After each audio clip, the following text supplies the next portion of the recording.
Bacamora, del Potrero, Becerrero, de Tuxtilla, trono de Montarquecilla, o el caballo caballero, sin piquetes de avispero, que comí el panal entero, porque ya entendí la maña, la ciencia no me es extraña, sano crezco allá en la grama, porque oigo y veo el programa, y el que sabe, y al que sabe no lo engañan. Campo y milagro, luz y murmullo, te seduce y es tan tuyo. Veracruz agropecuario, produce orgullo. Ya dejaron un panal, ya volaron las abejas, ya dejaron un panal, pero andaron bien y fueron a volar. Este son Campesino, interpretado por Alfredo Garibay, que se llama Las abejas, hace un lindo retrato de este mundo maravilloso de la apicultura y cómo los productores se relacionan con estos animales sagrados, los polinizadores por excelencia, pero a los cuales también hay que cuidar. Hoy tenemos un especialista en el estudio que estamos felices de recibirlo nuevamente y de conversar con él para que nos actualice qué ha hecho de su trabajo y qué novedades trae. Pero atendiendo una solicitud del auditorio a la producción del programa, hoy nos van a hablar sobre, bueno, ahí estamos viendo los diferentes derivados de la miel y del trabajo de las abejas, pero hablaremos precisamente con un buen amigo, con Eric León, sobre la alimentación de abejas. Alimentar no es lo mismo que nutrir. Las abejas consumen miel, polen, alimentos ricos en materias azucaradas y proteínas que les proporcionan sustancias necesarias para generar energía y elementos indispensables para su crecimiento. La miel y el polen, sobre los que se hace un pequeño, lo que está usted viendo ahora mismo en pantalla, pues son alimentos naturales de las abejas. Es el producto dulce elaborado por las abejas a partir del néctar de las flores y de las exudaciones de otras partes vivas de las plantas. Como ustedes lo saben, estos pequeños polinizadores recogen ingredientes, los transforman y los combinan con otras sustancias específicas y almacenan la miel en la colmena. La miel se compone esencialmente de diferentes azúcares, predominan la glucosa y la fructuosa. Además, contiene proteínas, aminoácidos, enzimas, ácidos orgánicos, sales minerales, polen y otras sustancias. Su producción depende de la flora melífera de la comarca, de la estación del año, de la temperatura, la humedad, la altitud, el terreno y la luminosidad. Todos esos factores intervienen en una buena apicultura y de esto nos platicará, como ya le decíamos, Eric León, para que usted sepa que la alimentación de las abejas, alimentar no es lo mismo que nutrir. Así que si le interesa el tema, tenga la mano donde apuntar las recomendaciones siempre útiles que en materia de asesoría técnica nos brindan nuestros invitados.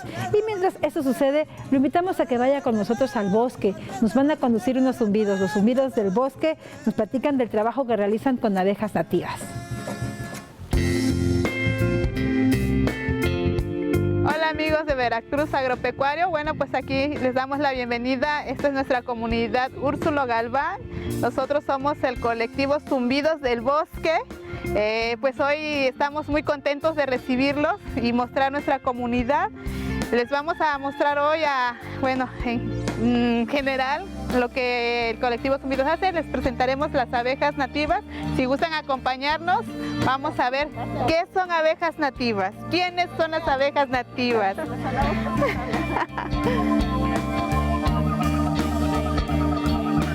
Hoy nos toca aquí hablarles de abejas nativas. Hacia atrás de mí se encuentran ellas.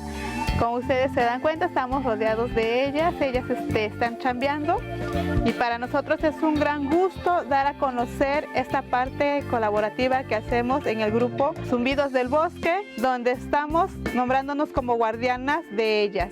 En la comunidad se está difundiendo por qué el cuidado de la abeja y por eso es que se encuentra aquí un meliponario demostrativo. Se está dando de conocer en las escuelas, tanto en la primaria como en la telesecundaria. Y aquí a la comunidad, a nuestra gente que está recuperando el conocimiento de nuestras abejas y las especies que hay de abejas.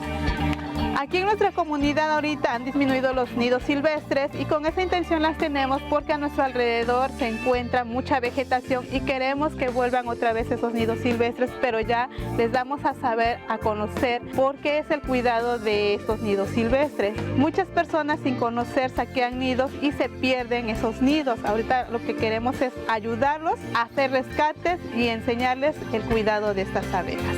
Aquí les presento las escaptotrigonas. Ellas tenemos, como se dan cuenta, tenemos algunas en ollitas, tenemos 3 ollitas y 4 cajitas, más esta de abajo, pero esta de abajo es otra especie. Esta es la especie de la plebeyita. Y estas son escaptotrigonas, o aquí conocidas como todos las nombran tenchalitas. Cada una, para identificarlas, tienen un diferente nombre y decidimos dentro del grupo, del colectivo, ponerles nombres de flores. Entonces pues tenemos la orquídea, magnolia, cempasúchil, y por allá hay otras 3. Entonces por eso es que también así están mencionadas por diferentes nombres de flores. La plebeyita es nueva, acaba de llegar, entonces ella vamos a hacer un cambio a una caja más pequeña. Ella debe de estar en otra caja más pequeña. Para ella es mucho mucho trabajo, mucha chamba para ella. Pero bueno, aquí le dimos la bienvenida y es ya parte de la familia. Aquí está otra especie, es la partamona. Ella, bueno, es lo único que es polinizar. Ella no proporciona miel, ella se dedica a polinizar, cuidar, nuestros frutos, y esa es su chamba. Sin embargo, en aquellas, pues sí, producen la miel y polen y propóleo.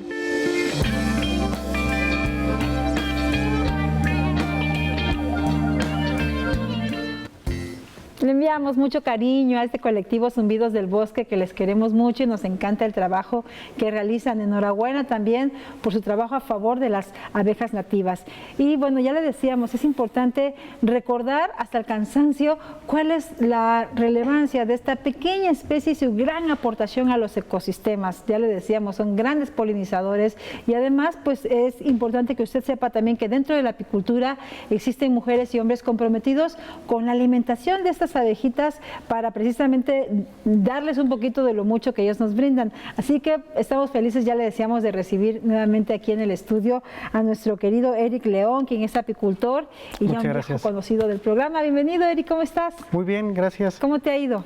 Perfectamente. Ahorita, pues bueno, intentando compartir otro poco más del conocimiento. Siempre es bueno compartir lo que sabemos y bueno, estamos abiertos. Cualquier duda que tengan, doy mi número de contacto, es el celular 228-106-4590 y el correo es perapicultura, como perapicultura@gmail.com. Muy bien. En un momento más adelante vamos a recordar los datos de contacto para que la gente los tenga a la mano, porque acerca de este mundo siempre hay muchísimo que conocer. Imagino que tú de manera frecuente sigues descubriendo nueva información que le incorporas en tu actividad, Eric. Sí, de hecho es una actividad que nunca terminas de aprender. Apenas llevo como 30 años en la actividad y todavía no termino de aprender, siempre hay algo nuevo que aprender. De hecho, por ejemplo, el día de ayer justamente se dio a conocer el Atlas Nacional de los polinizadores en México. Hay cosas a medias, cosas que falta, claro, pero bueno, es un primer documento. Un primer documento, claro. Exactamente. Y hay algo de información interesante, entonces no está de más tenerlo presente, ¿no? Seguro, tienes razón, gracias por la sugerencia para que también googlemos y busquemos esta información que nos puede orientar un poquito de este mundo maravilloso. Antes de entrar en tema, dinos brevemente, háblanos de tu historia dentro de la apicultura. Bueno, la historia empieza desde mi bisabuelo, que ha tenido colmenas, mi abuelo en su momento, mi papá y obviamente yo en lo personal. En su momento comentaba mi familia de que como todo en el campo es azaroso, ¿no? Si llueve mucho no tienes cosecha, pero si llueve poco tampoco tienes cosecha. Sí. Entonces ve a estudiar al pueblo para que sea mucho más sencilla la vida. Sin embargo, en la universidad el tema de apícola me ha perseguido. Así fue como hicimos 2 tesis sobre propóleo, que es justamente en la Universidad Veracruzana, en el alma mater, donde hicimos esas tesis. ¿Qué estudiaste? Químico, farmacéutico, biólogo, justamente. Y ahí estamos viendo en pantalla, para que nos escuche en radio, tu faceta como apicultor y esta otra escuela, que es una escuela de vida, Eric, y que, como ya decíamos, no se agota el aprendizaje aquí. No se agota ahí, con su compañero Manuel, justamente grabamos, exactamente. Con nuestro querido Manuel, que le mandamos un beso hasta a donde se encuentre. Exactamente. ¿Qué estamos viendo, Eric? Ahorita estamos viendo, en su momento en esta cápsula veíamos cómo encender el ahumador y mencionábamos que justamente el humo ayuda a tranquilizar a las colmenas. Claro. Y que es una parte importante de nuestro quehacer, ¿no? El tener este humo para justamente tranquilizarlas y poderlas manejar y manipular de mejor manera. También mencionábamos ahí que no es necesario el abusar del humo porque también las estresamos. Exacto. Entonces, también para tener eso en cuenta. Y bueno, ahorita en la cápsula estamos viendo ahí un panal con cría y mencionábamos justamente de que es necesario tener una reina fortalecida en la colmena. Y bueno, el día de hoy de lo que queremos platicar es justamente de alimentación, que si vemos en la parte superior no está completamente rebosante de miel, entonces probablemente es un indicio para que, dependiendo de las condiciones que tengamos nosotros en el exterior, empecemos a dar un aporte extra, ya sea de carbohidratos, que los podemos dar por ejemplo con jarabe de azúcar simplemente, jarabe de fructosa, o inclusive podemos utilizar nosotros la miel que producimos en una temporada anterior para volvérselas a regresar, ¿no? Claro, regresarles un poquito. En las culturas originarias las abejas son animales sagrados. Exactamente. ¿Verdad? Y no es ninguna exageración, definitivamente lo es. Nos brindan muchas bondades, ¿no? A los ecosistemas per se, pero también sí, a nosotros como especie, así que hay que regresarles un poquito de lo mucho que ellas nos dan. Y en este caso la alimentación, tú dices algo muy interesante, Eric, alimentar no es lo mismo que nutrir.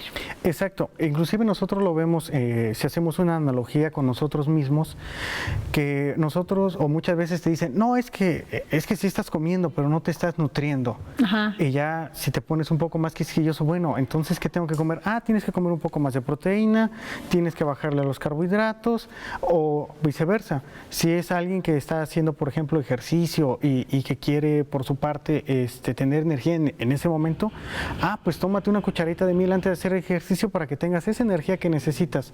Entonces, realmente nosotros debemos de tener pensado qué es lo que queremos lograr con la alimentación. Y como bien te decía, alimentar no es lo mismo que nutrir. Al contrario de lo que pensaríamos nosotros de que alguien delgado es alguien sano, no siempre es así, lo podrían decir los nutriólogos. En ocasiones nosotros vemos las abejas y vemos que están formadas sus cuerpos y todo eso, pero no sabemos realmente qué tan fuertes están, cómo están sus músculos, si tuvieron la suficiente proteína para crear los músculos que necesitan para poder volar e ir por el alimento, o si tuvieron los suficientes nutrientes de los azúcares de la miel para tener la energía para poder trasladarse allá. Y hay algo bien interesante todavía. Muy pocas veces nos ponemos a pensar, ¿tienen los minerales adecuados? Porque, por ejemplo, el magnesio es importante para el movimiento de los músculos, tanto en nosotros como en las abejas y en otros insectos. Entonces, si tiene una carencia, por ejemplo, de ese mineral, aunque tengan proteína y aunque tengan los carbohidratos, pero no tuvieron este mineral, se va a ver disminuida esta acción. Claro, exactamente. Y pienso, por ejemplo, que la apicultura es una actividad pecuaria y así como por ejemplo, los ganaderos se preocupan por brindarle a sus animales bloques nutricionales o suplementos alimenticios, en el caso de la apicultura no es la excepción, ¿verdad? Las abejas también merecen este buen trato y este conocimiento integrado en su manejo. Exactamente, lo que te comentaba, por ejemplo, muchas veces, y bueno, ahorita algo natural, que también ahorita es girar hacia lo natural, un aporte proteico interesante es una torta hecha a base de las hojas de moringa. ¡Wow! ¿Para las abejas? Para las abejas. ¿Y cómo se hace esto? Puedes partir de hojas verdes de moringa o las hojas secas de moringa, como tú lo necesites, bueno, como lo tengas disponible en tu zona, en tu región. Entonces, una vez que tú tienes estas hojas, realmente las licuas con miel de abeja, con un poco bueno, primero le licuas con la miel de abeja las hojas, y ya que tienes este licuado, lo amasas con maseca, con harina de maíz, y ya estas tortitas se las pones a la colmena. Qué bonito, ¿y qué tal le entran? Sí, sí les gusta bastante. Okay. Y es algo natural, ¿no? No algo químico que le estés dando a tus abejas. Lo que te comentaba, por ejemplo, también en la alimentación.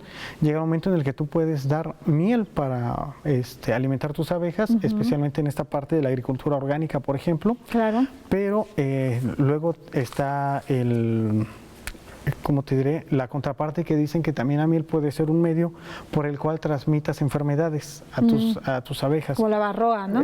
Como la varroa, pero más que nada hay enfermedades que en su forma de resistencia es esporas. Ah, ya. Entonces estas esporas quedan en la miel, tú no las ves. No se recomienda calentar la miel porque pierde sus propiedades, además de que por el contenido de fructosa se crea una sustancia que se llama hidroximetilfurfural y entonces para evitar calentarla, pues obviamente estas esporas están ahí latentes, ¿no? Claro. Y Eric, la humedad es un factor importante en la colmena. Sí. ¿Por qué? Bueno, la humedad también predispone justamente, y más ahorita en esta temporada invernal en la zona montañosa, por ejemplo, que la humedad predispone a que los hongos puedan crecer mucho más fácilmente. Entonces es necesario tener cuidado en esa parte. Lo que se recomienda para evitar la humedad es limpiar el lugar, chapear. También se recomienda alzar las colmenas. Sí. Y también es cierto que luego se recomienda reducir los bastidores que no cubran las abejas para que sea más fácil que ellas logren hacer lo que se le conoce como bola invernal. Entonces, entre más compactas, ellas van a estar como nosotros, entre más juntos, mucho más calor.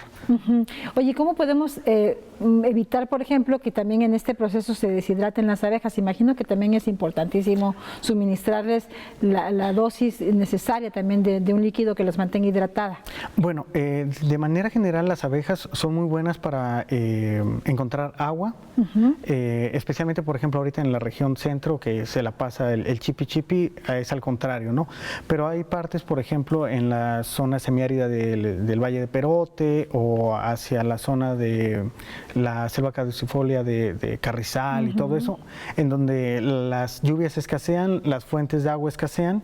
Entonces lo que se recomienda es simplemente poner una pila con material flotante, pueden ser pedazos de madera, hay gente que le pone piedras para que no se ahoguen, algo que flote o algo que sobresalga para que las abejas puedan ir y tomar agua, porque también existe que cuando una colonia está creciendo necesita alrededor de hasta 2 litros de agua cuando está creciendo al día. Mira. Entonces sí es una buena cantidad como para que las abejas anden buscando a ver dónde la encuentran, ¿no? Sí, no, imagínate, ya bastante trabajo tienen en la colmena. Exactamente.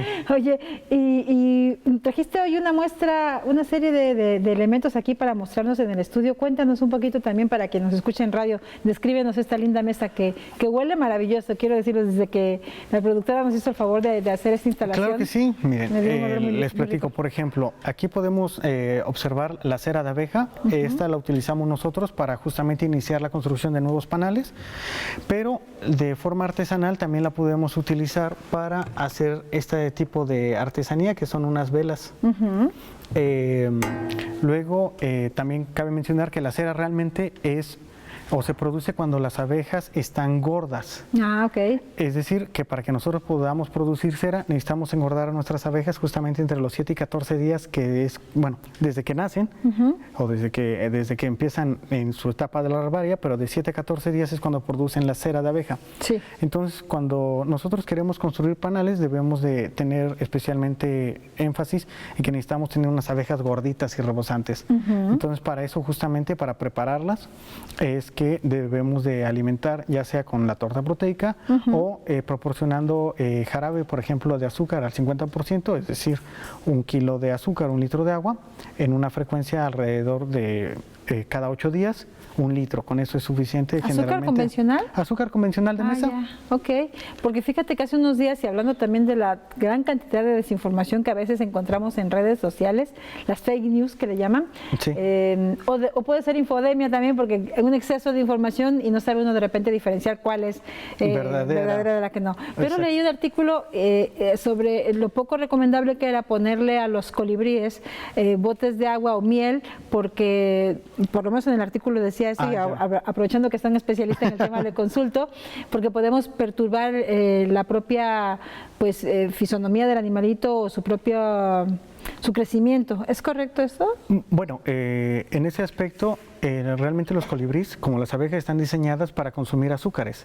Entonces, en ese aspecto no aplica. Lo que sí es cierto es que en un artículo similar mencionaban que ahora los colibríes, en lugar de ir a polinizar otras flores, estaban en el bebedero que tú ponías afuera de tu balcón, ¿no? Sí. Pero seamos honestos, por ejemplo, en el caso de las abejas, regresando al caso de las abejas, son muy sabias. ¿A qué me refiero? Si tú pones este jarabe de azúcar, cuando hay floración, ellas lo dejan.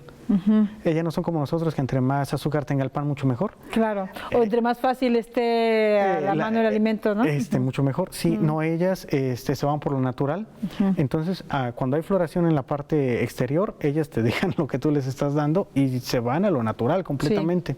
Sí, sí. De hecho, dependiendo también de la zona y la región que comentabas aquí, de los productos que traje, justamente si notamos aquí en esta parte, vemos que hay frascos de diferentes colores. ¿Por qué?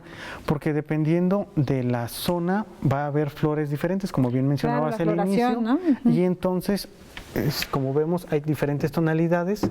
Estas no son todas las que se dan en el estado, pero, por ejemplo, aquí tenemos una miel de Martínez de la Torre, de flor de azahar, cítricos. La de cítricos justamente, febrero-marzo. Tenemos la de manglar ahí junto, que es en el mes de junio-julio en Alvarado, Veracruz. Claro. En la parte de arriba tenemos una miel multifloral, que en el estado hay muchísimas mieles multifloral. Estas se dan en el mes de abril-mayo, pero por ejemplo, es algo bien interesante con respecto al sabor. En el caso, si yo pongo unas colmenas aquí por banderilla, acá no hay cafés.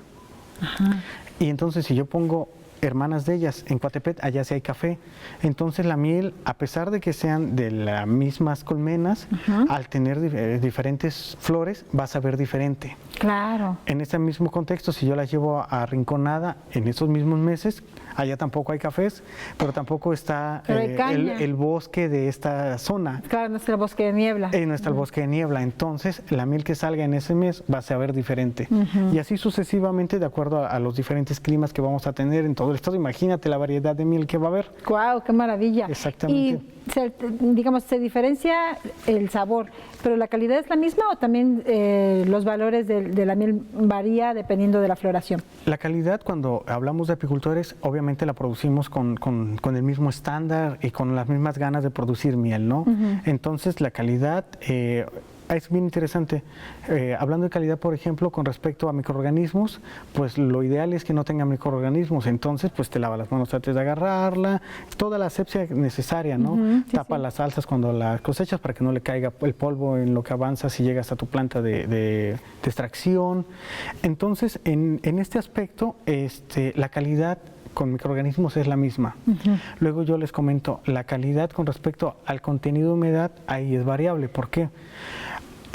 Porque, por ejemplo, la de Alvarado, si nosotros nos transportamos allá y vemos que el río pasa prácticamente a 1 o 2 metros donde están las colmenas, es muy difícil quitar la humedad. Entonces hay unas que tienen más humedad que otras. Muy bien, pues esta música anuncia que el programa se terminó. Nos quedamos con muchas ganas de seguir escuchándote. La verdad es que agradecemos mucho que todo este conocimiento que has adquirido, imagínese usted, ahí donde lo ve de jovencito, 30 años en la apicultura, y sigue aprendiendo y sigue teniendo también la humildad de compartir el conocimiento. Claro por todo eso, felicidades y gracias, Eric. Y recuérdanos, por favor, tus datos de contacto para más información, cómo te puede encontrar la gente, correo, teléfono, redes sociales.